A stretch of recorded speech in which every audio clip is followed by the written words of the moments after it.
Patay ang isang senior citizen na nakamotorsiklo matapos mabangga ng isa pang motorsiklo sa Naval Biliran. Ayon sa pulisya, ang kaspa na senior citizen ang kaniyang 9 na taong gulang na anak nang maganap ang aksidente. Patungo raw sana sila sa Barangay Antipolo nang masalpok ng dumaang motorsiklo galing sa bayan ng Kawayan. Isinugod sa ospital ang mag-ama kung saan idineklarang dead on arrival ang senior citizen. Ligtas naman ang bata.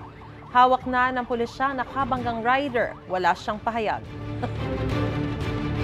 Mga kapuso, para una ka sa mga balita, mag-subscribe sa GMA Integrated News sa YouTube. Sa mga kapuso abroad, subaybayan niyo po kami sa GMA Pinoy TV at sa www.gmanews.tv.